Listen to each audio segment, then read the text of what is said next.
Matamgi Manipuri Wari channel asibu tabiriba khwai pumnamakpu taramna opaga loinana ikoknona khurumjari ngasi muk taminarasi Eigi Maching Fattabi Nungshibi 30 suba tangka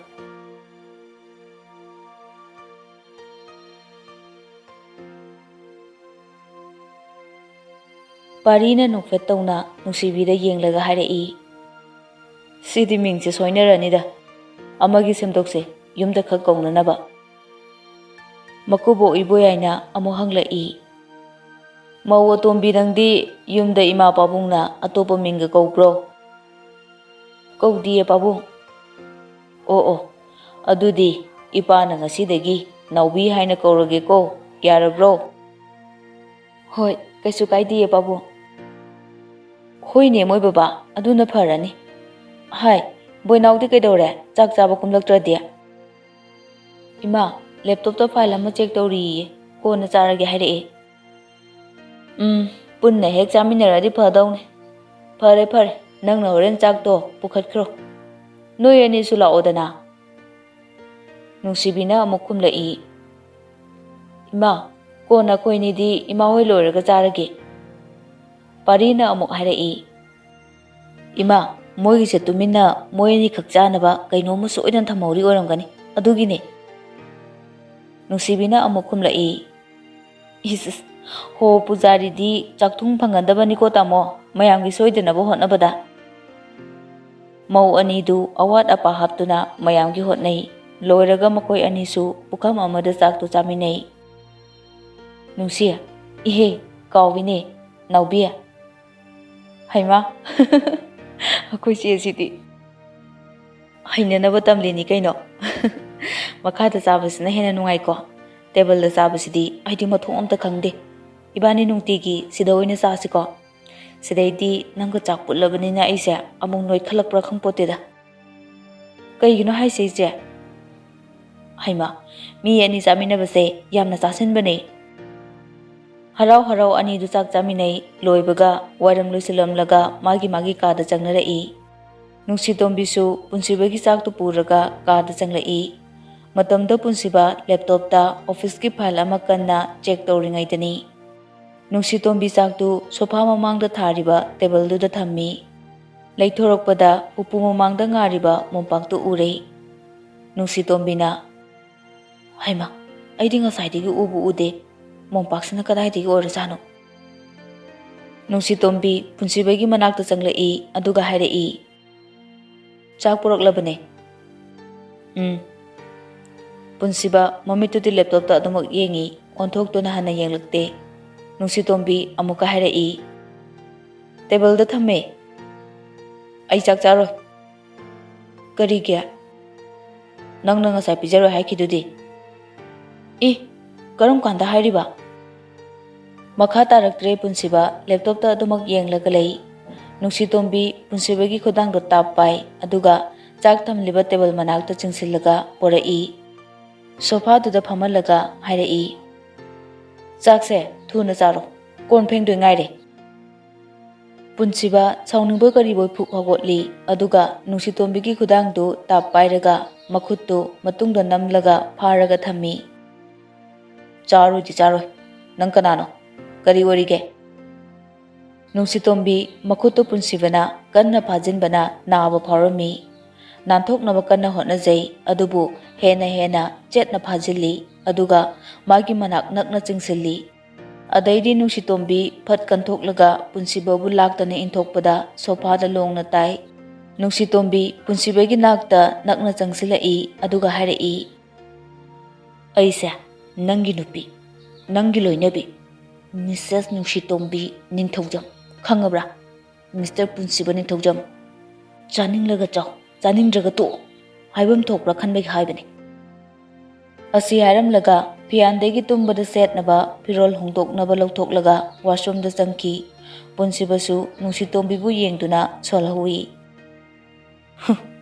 kaya aduna yengune masigi nupise mase aina songlaktan ngasine Punsibasu upumamangda thariba mompaktu lemai mathakta carpet ama tharaga magi tumnaba samjarami Nungsitombina magi famungda tumba yaroi haikibagi leijaraklibajaani. Mompak phidak mon blanketi hanagi magido loruraga tharami aduga adumak hipkre. Nungsitombina mai mit taba loiraga tumbagi dress change tawba loiraga tholakpada leimaida tumlaga lerambadu ubada Nungsitombi punsibabu nungdi nungsibanina mana makhada tumlambadu ubada nungaijaramde.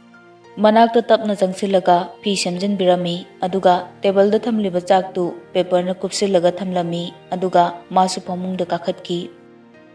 Ningthamtagi matamga oire chak chadana tumbadu ahingdo punsiba chaklamba pharai mamit uishinna hotnai adubu yadre chaklamandana. Eibu hojubu chak chakhidro saringaida muk thengnadana chopani se hera asuk lambasibu charage dahe. Punsiba hogotlaga makutta hami aduga chaktu phone gi tos thalaga chaba hawi. Nungsitombi yawolakpadagi mikap thoglai makhol ama tai haituna karino yenglakpada punsibana phone gi tos thalaga chak chabadu ure madu ubada madi nokningladuna machin mensilaga noi isis magi se mai thaladi ai khanglani na tawri male ikti kari bujane. Nungsitombi amuksu hipsinai aduga magi thok ama tawrai mamangda chorolon ba saraga harai Hodong na chak chari hodong na chak chari hey punsiba yosan ge toramba chaktu khanglep lepi mamit managadu huran badawna chap chap yungkhatli gain ayu ukhrajala ne. Nungsitombi amuksu laurai hodong ne he hodong na chak chari hodong na chakre. Punsiba chakto mayada kit namsili aduga makut hami machindusu chakna pik thanbagi saiba yadre adagidi pakhatpa kariboy pham tharibaduda changdaba makai washroom tamna changsinkhre. Nungsitombidi oriba matawdu kangkhal manungdagi ubada mayada blanket namsilaga nokpada lore nokmandana mabukto nare ngyak leibaga punsiba washroom dagi thoglai adusu Nungsitombi kangkhal manungdagi urami. Punsiba magi pham thariba aduda changsilaga hipchili aduga wakhalda khalli mana laruklasibu aibu ukhrajala ne natraga jorol orajarane uramladi ikaikhredaibo hoide isagi chak saruk chababu adusu yumda hera kaidowni ge wakhal khana tumthakre punsibado. Mathangi numitta nongan phung torokpa adwaida Nungsitombi alarm thamlambadu khinglakpadagi mikap thoglai alarm do muthattabi adumak khongallaga thawoina tummi amadudi makhol taningdabada lore mashinu pisidiba ngawrobro phone do muthalo. Nungsitombi tasinade adum khongallaga thammi adagidi punsiba phuk hagolai aduga phone do switch off thammi sauna yenglamlaga amuk magi tumfamduda changlaga tumkhre. Nungsitombi lighto amuk on tawrai maingalduna tumba amuk yadraduna punsibana amuk harai mai muthalo ude mamme adugine thalise phajumna khumjalu kaino soron bawai mai muthalo maidu muthatli aduga prap lakpada punsibana pham tharaga thamliba mompaktuda pallaga punsibigi manakta tusalli. Nungsitombigi makoktuna punsibagi mamita yaisinki amadudi namandana ngawre ngihaktangdudi ayoiba namitu udro udabaina turise saktiba dubasa kari aibu saktiba kaina haglo wai nantharakano. Nungsitombi punsibana sankalakpaduda sauningboy kariboy magi koktuna punsibagi natonduda kok isilli aduga phuk hagotlaga harai khangbra 9 he masidiba punsiba su phuk hagolai aduga Nungsitombi khudangda paiduna fai Nungsitombi chatke torambadu chaplepi punsibana laktana chingsili manakta aduga harai nang yamna phawbu yuwara. Nungsitombi phariba khudangdu nanthoknaba hotnai adubu upai leitre adudagidi Nungsitombina magi makhong namana punsibagi kalaktuda thok heta kauksili Anido amu mompak mathaktuda tusillaga tai. Ngahaktangdi punsiba Nungsitombida mamit kuptana yengi. Nungsitombi mamit anido korok otli aduga pisum anido thangkalaga karino haina ingit tawrai. Nungsitombina thado o thengi. Nungsitombi hagotkre aduga washroom da changlamdaida amuk hairami. Mompakta hugalamo aina tholakpada. Masi nupise ngarangda laklaga aingondaga orderga tawradana yam phawrene ma.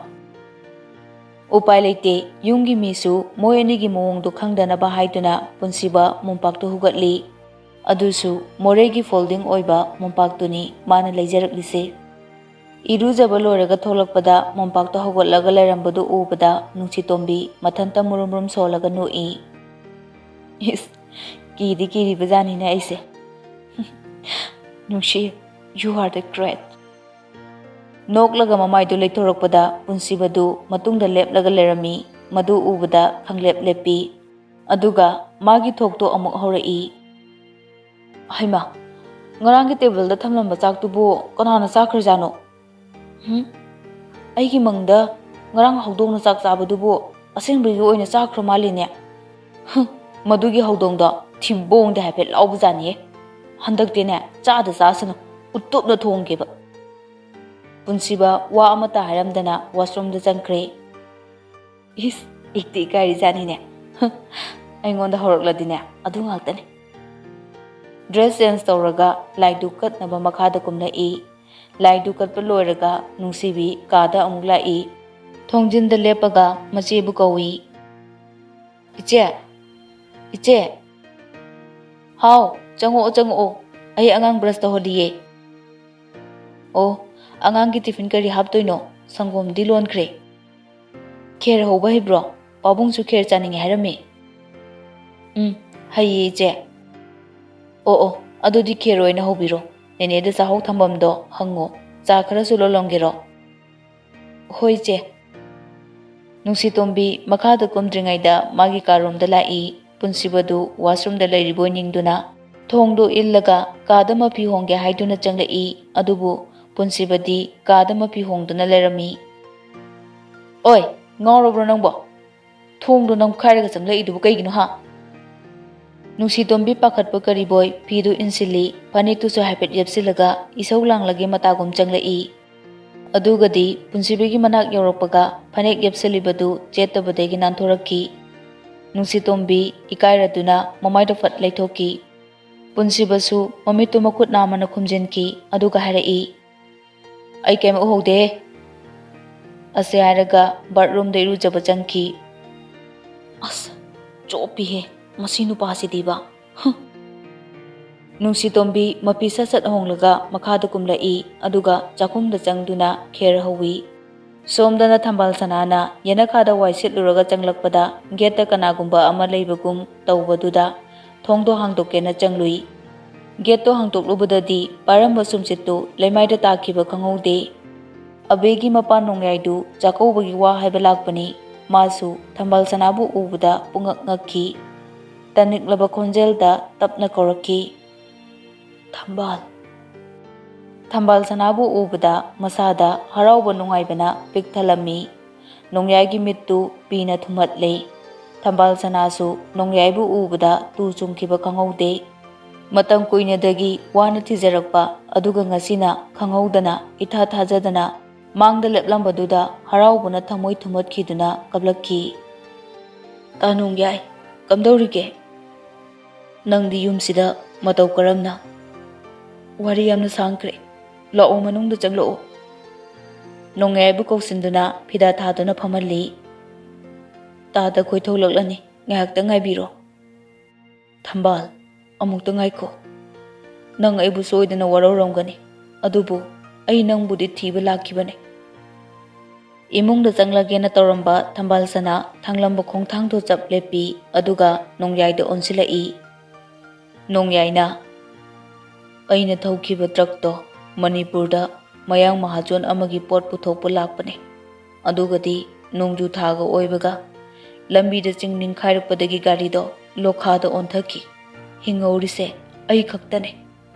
ꯁꯤꯡ ꯆꯟꯕ ꯂꯥꯛꯄ tribal ꯃꯇꯩ ꯃꯅꯥꯎ ꯑꯃꯅ ꯑꯩꯕꯨ ꯂꯥꯌꯦꯡꯕꯤꯔꯛꯇꯨꯅ ꯑꯩꯒꯤ ꯑꯅꯧꯕ ꯄꯨꯟꯁꯤ ꯑꯃ ꯐꯪꯍꯟꯈꯤ꯫ ꯑꯗꯨꯕꯨ ꯑꯩ ꯅꯣꯡꯃꯇ ꯅꯪꯕꯨ ꯀꯥꯎꯈꯤꯕꯗꯤ ꯂꯩꯇꯦ꯫ ꯃꯐꯝꯗꯨꯗ ꯑꯩ ꯆꯍꯤ 4 ꯑꯃꯨꯛ ꯂꯩꯈꯤ꯫ ꯃꯌꯥꯝꯅꯗꯤ ꯑꯩꯕꯨ ꯁꯤꯈ꯭ꯔꯦ ꯍꯥꯏꯗꯨꯅ ꯈꯟꯅꯩ꯫ ꯑꯩꯒꯤ ꯑꯁꯣꯛꯄ ꯑꯅꯥꯕ ꯐꯔꯕ ꯃꯇꯝꯗ ꯅꯪꯕꯨ ꯂꯧꯕ ꯂꯥꯛꯄꯗ ꯅꯃꯥ ꯅꯆꯥꯗꯤ ꯂꯩꯔꯝꯗ꯭ꯔꯦ꯫ ꯑꯩ ꯅꯈꯣꯏ ꯑꯅꯤꯕꯨ ꯊꯤꯕ ꯌꯥꯕ ꯊꯤꯈꯤ꯫ ꯍꯣꯖꯥꯏꯒꯤ ꯇꯥꯕꯣꯂꯥ ꯊꯦꯡꯅꯗꯨꯅ ꯏꯆꯥꯅꯨꯄꯥꯗꯣ ꯏꯁꯤꯡꯗ ꯇꯥꯗꯨꯅ ꯁꯤꯈ꯭ꯔꯦ꯫ ꯅꯪꯁꯨ ꯃꯐꯝ ꯈꯪꯗꯅ ꯃꯥꯡꯈ꯭ꯔꯦ ꯇꯝꯂꯛꯈꯤ꯫ ꯄꯥꯎꯗꯣ ꯇꯥꯕꯗ ꯑꯩ ꯁꯤꯔꯁꯤꯔꯥ ꯍꯥꯏꯅ ꯐꯥꯎꯕ ꯈꯜꯂꯨꯔꯕꯅꯤ꯫ ꯑꯗꯨꯕꯨ ꯏꯆꯟꯅꯨꯄꯤ ꯑꯅꯤꯒꯤ ꯈꯜꯂꯒ ꯁꯤꯕ ꯉꯝꯈꯤꯗꯦ꯫ ꯑꯗꯨꯒꯗꯤ ꯑꯕꯦꯒꯤ ꯃꯃꯥ ꯑꯃꯨꯛ ꯊꯦꯡꯅꯗꯨꯅ ꯑꯩ ꯑꯃꯨꯛ ꯃꯥꯒ ꯂꯨꯍꯣꯡꯈꯤꯕꯅꯤ꯫ ꯃꯇꯝ ꯀꯨꯏꯅ ꯀꯥꯏꯅꯔꯨꯔꯕ ꯊꯝꯕꯥꯜ ꯁꯅꯥ ꯑꯃꯗꯤ ꯅꯣꯡꯌꯥꯏ ꯋꯥꯔꯤ ꯂꯤꯗꯨꯅ ꯀꯞꯅꯔꯤ꯫ ꯇꯥ ꯅꯣꯡꯌꯥꯏ, ꯑꯩ ꯅꯪꯕꯨ ꯃꯅꯤꯄꯨꯔꯗ ꯊꯤꯕ ꯂꯥꯛꯈꯤꯕꯅꯤ꯫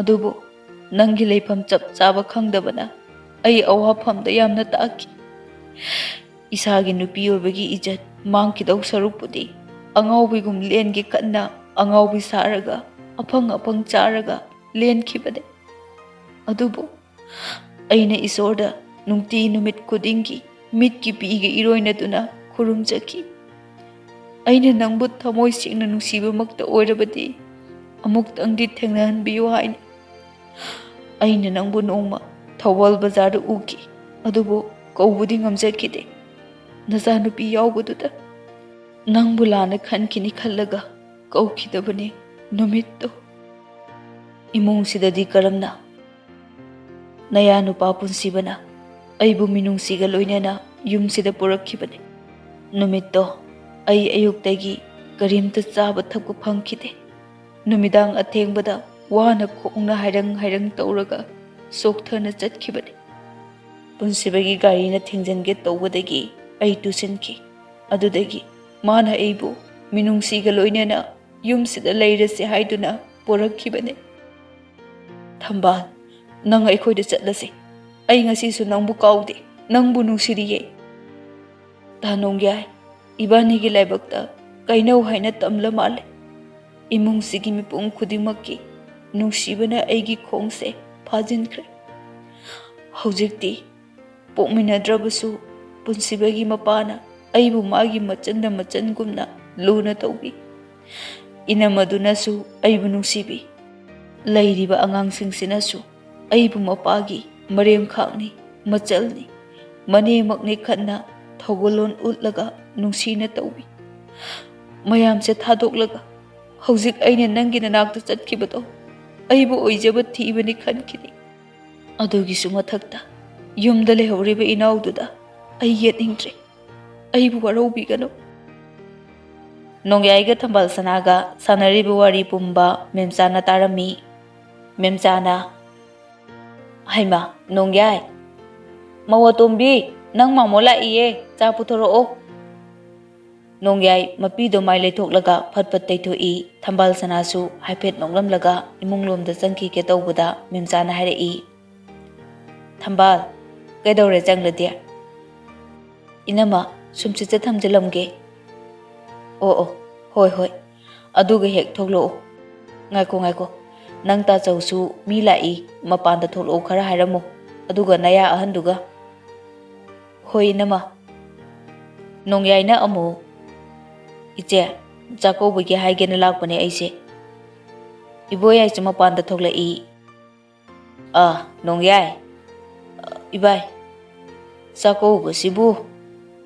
ꯑꯗꯨꯒꯤꯅꯤ ꯏꯕꯥꯏ ꯑꯩꯅ ꯂꯥꯛꯆꯔꯤꯕꯁꯤꯁꯨ꯫ ꯀꯔꯤ ꯅꯨꯃꯤꯠꯇ ꯇꯥꯔꯕ?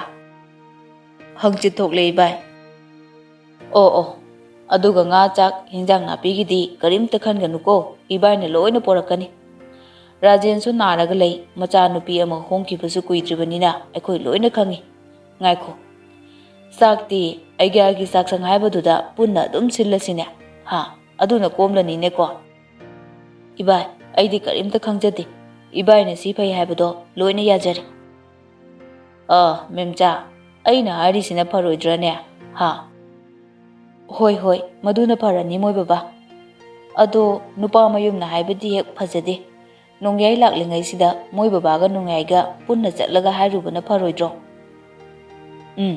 ꯑꯗꯨꯅ ꯐꯔꯗ꯭ꯔꯥ ꯍꯧꯖꯤꯛ ꯍꯦꯛꯇ ꯂꯦꯡꯂꯨꯔꯁꯤꯔꯥ ꯅꯣꯡꯌꯥꯏ ꯅꯪꯕꯨ ꯆꯤꯟꯕꯒ ꯂꯩꯍꯧꯕ꯭ꯔꯣ ꯂꯩꯍꯧꯗꯦ ꯏꯕꯥꯏ ꯍꯦꯛꯇ ꯆꯠꯂꯨꯔꯁꯤ ꯌꯥꯏ ꯅꯨꯡꯁꯤꯇꯣꯝꯕꯤ ꯈꯦꯔ ꯄꯨꯔꯒ ꯊꯣꯛꯂꯛꯏ ꯃꯥꯃꯣ ꯈꯦꯔ ꯆꯥꯁꯦ ꯄꯥꯕꯨꯡ ꯈꯦꯔ ꯍꯣꯏ ꯍꯣꯏ ꯇꯦꯕꯜꯗ ꯊꯝꯃꯣ ꯅꯣꯡꯌꯥꯏꯅ ꯅꯨꯡꯁꯤꯇꯣꯝꯕꯤꯗ ꯍꯥꯏꯔꯛꯏ ꯍꯣꯏ ꯄꯦꯃꯥ ꯅꯪ ꯄꯥꯕꯨꯡꯒ ꯏꯃꯥꯒꯅ ꯌꯥꯗꯕ ꯊꯕꯛ ꯇꯧꯕ ꯌꯥꯗꯦꯀꯣ ꯃꯔꯝ ꯂꯩꯇꯅ ꯃꯤꯒꯤ ꯃꯥꯡꯒꯣꯜ ꯀꯥꯕ ꯌꯥꯗꯦ ꯃꯗꯣ ꯃꯥꯃꯣ ꯄꯥꯝꯗꯦꯀꯣ ꯏꯕꯥꯏ ꯂꯝ ꯍꯦꯜꯂꯗꯤꯅꯦ ꯅꯈꯨꯠ ꯆꯥꯅ ꯍꯦꯛꯇ ꯋꯥꯔꯛꯄꯤꯌꯨ ꯍꯧꯖꯤꯛꯇꯤ ꯏꯆꯦꯈꯣꯏꯒꯤ ꯑꯣꯏꯔꯕꯅꯤ ꯅꯨꯡꯁꯤꯇꯣꯝꯕꯤꯁꯨ ꯈꯦꯔꯗꯣ ꯄꯤꯔꯝꯂꯒ ꯆꯪꯈ꯭ꯔꯦ ꯈꯦꯔ ꯆꯥꯕ ꯂꯣꯏꯕꯒ ꯅꯣꯡꯌꯥꯏꯒ ꯏꯕꯣꯌꯥꯏꯒ ꯆꯠꯅꯕ ꯊꯣꯛꯂꯛꯏ ꯆꯠꯂꯝꯗꯥꯏꯗ ꯅꯣꯡꯌꯥꯏ ꯊꯝꯕꯥꯜ ꯁꯅꯥ ꯊꯣꯛꯂꯛꯄ꯭ꯔꯥ ꯍꯥꯏꯗꯨꯅ ꯏꯃꯨꯡꯂꯣꯝꯗ ꯌꯦꯡꯂꯛꯏ ꯏꯪꯒꯤꯠꯇꯨ ꯃꯦꯝꯁꯥꯁꯨ ꯈꯪꯂꯗꯨꯅ ꯊꯃꯣꯏꯗ ꯅꯨꯡꯉꯥꯏꯇꯕ ꯐꯥꯎꯔꯝꯃꯤ ꯅꯨꯃꯤꯗꯥꯡꯒꯤ ꯃꯇꯝꯅꯤ ꯆꯥꯛ ꯏꯁꯤꯡ ꯆꯥꯕ ꯂꯣꯏꯕꯒ ꯅꯨꯡꯁꯤꯇꯣꯝꯕꯤ ꯃꯥꯒꯤ ꯀꯥꯗ ꯆꯪꯂꯛꯄꯗ ꯄꯨꯟꯁꯤꯕ ꯐꯣꯟꯗ ꯋꯥꯔꯤ ꯁꯥꯔꯒ ꯂꯩꯔꯝꯃꯤ ꯊꯥꯖ ꯑꯩ ꯂꯨꯍꯣꯡꯂꯦ ꯍꯥꯊꯨ ꯍꯥꯊꯨ ꯇꯧꯕꯗ ꯏꯟꯚꯥꯏꯠ ꯇꯧꯕꯁꯨ ꯀꯥꯎꯔꯝꯂꯦ ꯋꯥꯔꯧꯕ ꯌꯥꯗꯦꯀꯣ ꯊꯥꯖ ꯃꯊ꯭ꯋꯥꯏꯗꯤ ꯅꯨꯡꯉꯥꯏꯖꯗꯦ ꯑꯗꯨꯕꯨ ꯀꯔꯤꯗꯤ ꯍꯥꯏꯔꯨꯅꯤ ꯀꯩꯁꯨ ꯀꯥꯏꯗꯦꯗ ꯑꯗꯣ ꯏꯅꯝꯃꯗꯣ ꯃꯁꯛ ꯈꯪꯅꯤꯡꯉꯦ ꯑꯩ ꯐꯣꯇꯣ ꯊꯥꯔꯛꯀꯦ ꯅꯨꯡꯁꯤꯇꯣꯝꯕꯤꯗꯤ ꯋꯥꯔꯤ ꯁꯥꯟꯅꯔꯤꯕꯗꯨ ꯊꯥꯖꯅꯤ ꯈꯪꯕꯗꯒꯤ ꯁꯥꯎꯅꯤꯡꯕꯗ ꯂꯣꯏꯔꯦ ꯃꯊꯣꯡ ꯃꯔꯝ ꯈꯪꯗꯅ ꯏꯁꯧ ꯂꯥꯡꯕ ꯍꯧꯔꯛꯏ ꯄꯣꯠꯀꯁꯦ ꯃꯈꯣꯜ ꯊꯣꯛꯅ ꯊꯣꯛꯅ ꯊꯥꯗꯕ ꯍꯧꯔꯛꯏ ꯊꯥꯖꯁꯨ ꯃꯈꯣꯜꯗꯣ ꯇꯥꯔꯗꯨꯅ ꯍꯪꯂꯛꯏ ꯗꯥ ꯀꯩꯗꯧꯔꯒꯦ ꯄꯣꯠ ꯊꯥꯗꯕꯒꯤ ꯃꯈꯣꯜ ꯇꯥꯔꯤꯁꯤꯅ ꯄꯨꯟꯁꯤꯕ ꯅꯨꯡꯁꯤꯇꯣꯝꯕꯤꯗ ꯌꯦꯡꯂꯒ ꯐꯣꯟꯗꯨꯗ ꯍꯥꯏꯔꯛꯏ ꯀꯩꯁꯨ ꯅꯠꯇꯦꯗ ꯑꯗꯣ ꯊꯥꯖ ꯑꯩ ꯐꯣꯟ ꯑꯝꯇ ꯊꯝꯒꯦꯀꯣ ꯍꯣꯏꯗ ꯐꯣꯟꯗꯣ ꯊꯝꯂꯒ ꯅꯨꯡꯁꯤꯇꯣꯝꯕꯤꯗ ꯑꯣꯟꯁꯤꯟꯗꯨꯅ ꯍꯥꯏꯔꯛꯏ ꯀꯩꯒꯤꯅꯣ ꯅꯪꯅ ꯏꯁꯧ ꯌꯥꯝꯅ ꯂꯥꯡꯂꯤꯁꯦ ꯍꯥ ꯅꯪꯁꯦ ꯅꯨꯄꯤꯅꯦ ꯅꯨꯄꯤ ꯈꯪꯉꯕꯣ ꯂꯥꯡꯅꯤꯡꯉꯒ ꯂꯥꯡꯒꯅꯤ ꯂꯥꯡꯅꯤꯡꯗ꯭ꯔꯒ ꯇꯣꯛꯀꯅꯤ ꯅꯊꯧ ꯅꯠꯇꯦ ꯆꯤꯟ ꯌꯥꯝꯅ ꯀꯟꯒꯅꯨ ꯀꯟꯗꯧꯔꯤ ꯅꯨꯡꯁꯤ ꯀꯧꯔꯛꯀꯅꯨ ꯑꯩꯉꯣꯟꯗ ꯀꯧꯔꯛꯀꯅꯨ ꯅꯪꯒꯤ ꯅꯨꯄꯤꯗꯨꯗ ꯀꯧꯔꯨꯆꯣ ꯑꯩꯒꯤ ꯅꯨꯄꯤꯗꯅꯦ ꯀꯧꯔꯤꯁꯦ ꯅꯪꯁꯦ ꯑꯩꯒꯤ ꯅꯨꯄꯤ ꯑꯩ ꯅꯪꯕु ꯑꯩꯒꯤ ꯏꯄꯨꯔꯣꯏꯕꯅꯦ ꯍꯥꯏꯅ ꯈꯟꯗꯦ ꯁꯨꯈꯟꯁꯨ ꯈꯜꯂꯣꯏ ꯑꯗꯨꯒ ꯀꯔꯤꯒꯤ ꯂꯨꯍꯣꯡꯕ ꯌꯥꯔꯛꯂꯤꯕ ꯏꯁꯥꯒꯤ ꯏꯖꯠ ꯉꯥꯛꯅꯕ ꯑꯍꯜ ꯃꯁꯦꯟ ꯌꯥꯅꯈꯤꯕꯒꯤꯅꯦ ꯎꯄꯥꯏ ꯂꯩꯈꯤꯗꯕ ꯑꯣ ꯄꯨꯟꯁꯤꯕ ꯁꯥꯎꯔꯒ ꯀꯥꯗꯨꯗꯒꯤ ꯊꯣꯛꯈꯤ ꯇꯦꯔꯦꯁ ꯃꯊꯛꯇꯨꯗ ꯂꯦꯞꯂꯒ ꯅꯣꯡꯗꯣꯜ ꯊꯛꯇ ꯊꯣꯛꯂꯤꯕ ꯁꯤꯔꯝꯗꯒꯤ ꯊꯥꯖꯕꯨ ꯌꯦꯡꯂꯤ ꯃꯤꯠꯂꯨ ꯑꯅꯤꯗꯒꯤꯁꯨ ꯃꯄꯤ ꯆꯦꯟꯊꯔꯛꯂꯤ ꯅꯪꯅ ꯑꯩꯕꯨ ꯅꯨꯡꯁꯤꯗꯦ ꯈꯪꯉꯦ ꯅꯨꯡꯁꯤꯇꯣꯝꯕꯤ ꯑꯩ ꯑꯃꯨꯛ ꯍꯟꯅ ꯅꯪꯉꯣꯟꯗ ꯋꯥ ꯑꯃꯇ ꯍꯥꯏꯔꯔꯣꯏ ꯅꯨꯡꯁꯤꯇꯣꯝꯕꯤꯁꯨ ꯁꯣꯐꯥꯗ ꯐꯝꯂꯒ ꯀꯞꯄꯤ ꯅꯪ ꯑꯩꯕꯨ ꯅꯨꯡꯁꯤꯕ ꯅꯠꯇꯦ ꯂꯨꯍꯣꯡꯂꯤꯁꯦ ꯅꯪꯅ ꯑꯩꯕꯨ ꯅꯨꯡꯁꯤꯔꯒ ꯂꯧꯕ ꯅꯠꯇꯦ ꯑꯩ ꯈꯛꯇꯅ ꯅꯪꯕꯨ ꯅꯨꯡꯁꯤꯖꯕꯅꯤ ꯑꯩꯁꯨ ꯑꯃꯨꯛ ꯍꯟꯅ ꯅꯪꯉꯣꯟꯗ ꯋꯥ ꯑꯃꯇ ꯍꯥꯏꯔꯣꯏ ꯄꯨꯟꯁꯤꯕꯅ ꯀꯥꯗ ꯆꯪꯂꯛꯄ ꯃꯇꯝꯗꯨ ꯊꯦꯡꯂꯦ ꯃꯥꯅ ꯆꯪꯂꯛꯄꯗ ꯅꯨꯡꯁꯤꯇꯣꯝꯕꯤꯅ ꯁꯣꯐꯥꯗ ꯇꯨꯝꯂꯒ ꯂꯩꯔꯝꯕꯗꯨ ꯎꯕꯗ ꯅꯨꯡꯉꯥꯏꯇ꯭ꯔꯗꯨꯅ ꯅꯨꯡꯁꯤꯇꯣꯝꯕꯤꯕꯨ ꯄꯝꯈꯠꯂꯤ ꯑꯗꯨꯒ ꯃꯥꯒꯤ ꯐꯃꯨꯡꯗ ꯊꯝꯂꯒ ꯍꯤꯞꯍꯜꯂꯤ ꯐꯩꯖꯨꯞꯇꯨꯁꯨ ꯆꯤꯡꯈꯠꯄꯤꯔꯝꯃꯤ ꯅꯤꯡꯉꯥꯏꯗꯅ ꯇꯨꯝꯂꯤꯕ ꯅꯨꯡꯁꯤꯇꯣꯝꯕꯤꯕꯨ ꯅꯨꯡꯁꯤꯅ ꯌꯦꯡꯂꯝꯂꯒ ꯃꯥꯁꯨ ꯃꯥꯒꯤ ꯐꯝ ꯊꯥꯗꯨꯅ ꯍꯤꯞꯈ꯭ꯔꯦ ꯃꯊꯪꯒꯤ ꯑꯌꯨꯛꯇ ꯍꯧꯒꯠꯂꯛꯄꯗ ꯄꯨꯟꯁꯤꯕꯅ ꯀꯣꯟꯁꯤꯜꯂꯒ ꯅꯤꯛꯇꯨꯅ ꯂꯩꯔꯝꯕꯗꯨ ꯎꯕꯗ ꯅꯨꯡꯁꯤꯇꯣꯝꯕꯤ ꯄꯥꯈꯠꯅ ꯆꯦꯟꯁꯤꯜꯂꯤ ꯑꯗꯨꯒ ꯄꯨꯟꯁꯤꯕꯒꯤ ꯂꯥꯏꯕꯛꯇ ꯄꯥꯏꯔꯒ ꯌꯦꯡꯉꯤ ꯏꯁ ꯁꯤꯗꯤ ꯃꯩꯍꯧꯈꯩ ꯁꯥꯔꯤ ꯑꯁꯤ ꯍꯥꯏꯅ ꯍꯥꯏꯅ ꯃꯈꯣꯡꯗ ꯑꯃꯨꯛ ꯄꯥꯏꯗꯨꯅ ꯌꯦꯡꯕꯗ ꯎꯟꯃꯨꯛ ꯇꯥꯅ ꯏꯪꯉꯒ ꯂꯩꯔꯝꯃꯤ ꯅꯨꯡꯁꯤꯇꯣꯝꯕꯤ ꯈꯨꯗꯛꯇ ꯏꯁꯤꯡ ꯁꯥꯍꯟꯗꯨꯅ ꯄꯨꯟꯁꯤꯕꯒꯤ ꯃꯈꯣꯡꯗ ꯋꯥꯇꯔ ꯕꯦꯒꯇꯨ ꯊꯝꯃꯤ ꯁꯥꯔ ꯇꯥꯕ꯭ꯔꯣ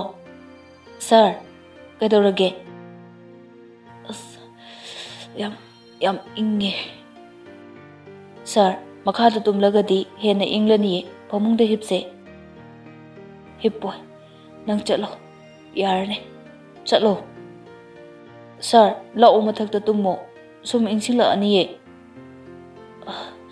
ꯑꯩ ꯅꯪꯒꯤ ꯐꯃꯨꯡꯗ ꯇꯨꯝꯂꯣꯏ ꯅꯪꯒꯤ ꯄꯣꯠ ꯁꯣꯛꯂꯣꯏ ꯄꯨꯟꯁꯤꯕꯅ ꯃꯊꯛꯇ ꯇꯨꯝꯃꯨ ꯌꯥꯗꯕꯗꯨꯗ ꯅꯨꯡꯁꯤꯇꯣꯝꯕꯤ ꯃꯊ꯭ꯋꯥꯏ ꯅꯨꯡꯉꯥꯏꯔꯝꯗꯦ ꯑꯃꯨꯛꯁꯨ ꯍꯥꯏꯔꯛꯏ ꯁꯥꯔ ꯃꯊꯛꯇ ꯇꯨꯝꯃꯨ ꯂꯥꯛꯑꯣ ꯅꯥꯕ ꯐꯔꯒ ꯑꯃꯨꯛ ꯃꯈꯥꯗ ꯇꯨꯝꯃꯣꯕ ꯑꯗꯨꯗꯁꯨ ꯌꯥꯗ꯭ꯔꯦ ꯑꯗꯩꯗꯤ ꯅꯨꯡꯁꯤꯇꯣꯝꯕꯤ ꯁꯥꯎꯅꯤꯡꯕꯣꯏ ꯀꯔꯤꯕꯣꯏ ꯇꯨꯝꯂꯤꯕ ꯄꯨꯟꯁꯤꯕꯕꯨ ꯃꯈꯨꯠ ꯑꯅꯤ ꯄꯥꯏꯔꯒ ꯆꯤꯡꯈꯠꯂꯤ ꯑꯉꯥꯡ ꯃꯆꯥꯗꯧꯅ ꯅꯤꯡꯉꯥꯏ ꯇꯧꯔꯅꯨ ꯍꯧꯒꯠꯂꯣ ꯊꯨꯅ ꯆꯀ꯭ꯔꯤꯗꯣ ꯃꯇꯥꯡ ꯆꯥꯗ꯭ꯔꯦ ꯌꯥꯗꯕꯒ ꯉꯝꯗ꯭ꯔꯦ ꯄꯨꯟꯁꯤꯕ ꯅꯨꯡꯁꯤꯇꯣꯝꯕꯤꯅ ꯅꯝꯗꯅ ꯉꯝꯕꯣꯏ ꯉꯝꯗꯕꯣꯏ ꯆꯤꯡꯂꯒ ꯐꯃꯨꯡꯗ ꯍꯤꯞꯍꯜꯂꯤ Punsibana hagotke tawrakpada Nungshitombi saumandana Punsibagi makut anido mompaka kariga panaraga namsilli.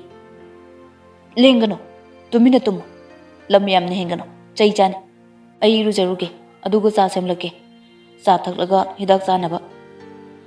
Punsibasu haiba inba angang dongna tumina Nungsitombina haiba wado munna taraga lei. Lengamganu ko, hek lengamaba kaidoga yengo. Asi hairamlaga Nungshitombi washroom da changkre. Punsibasu yasinadabagi wani Nungsitombina asumna nganglakpase mathamoidade haraujarini. Punsiba nofet tongna lehawi.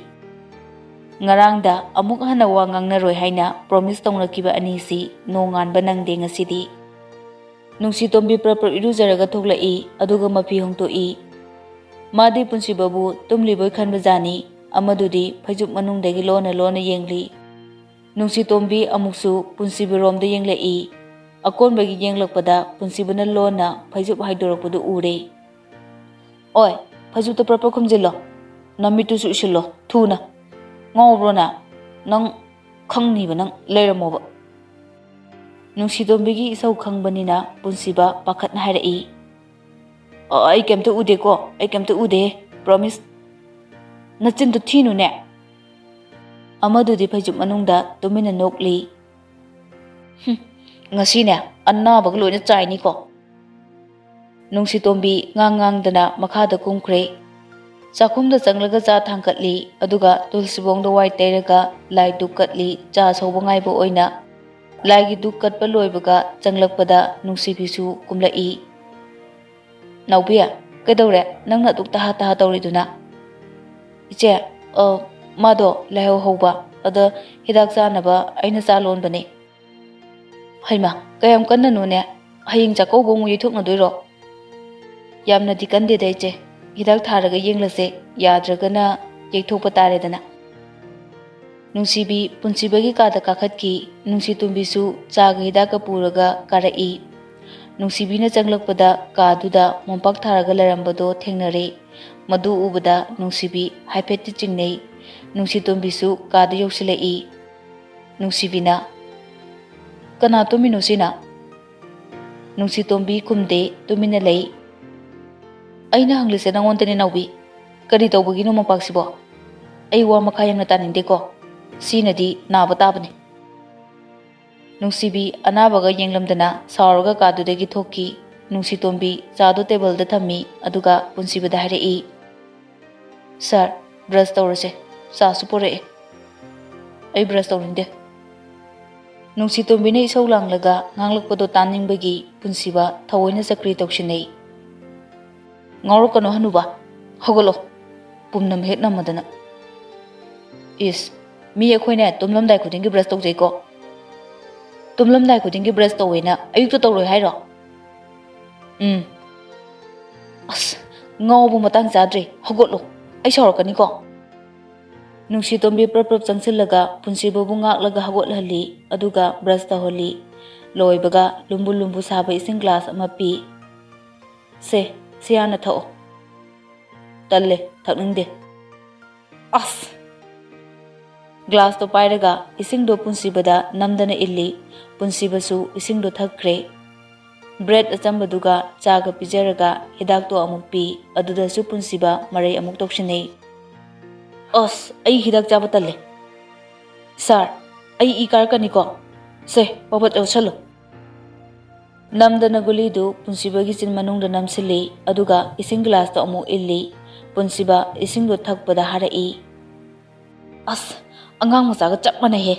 Mathakta yengkhalo. Nungsitombina Punsibabu ising haba phanaba mamaido mathakta ongkhathalli aduga mananganda khutna nanbi Punsibadi Nungsitombida muna yenglaga lei. Yarabro. Yare.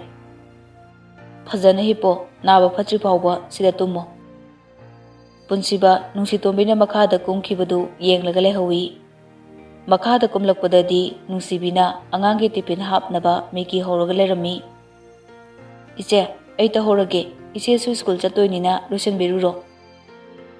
Naubia, ai nanga wari sado yamle. Fare, ai loisalokige. Wa atai de hairamdana Nungsibi kakhatkre. Nungshitombisu khangi Nungsibina sadok lay hariba waridu kari warino haiba. Angang anigi tiffin pack toromlaga Nungshitombi mathakta karai aduga punsibana tumlamba mumpaktu hawatuna kaadu waisit ingaida memcha changlai.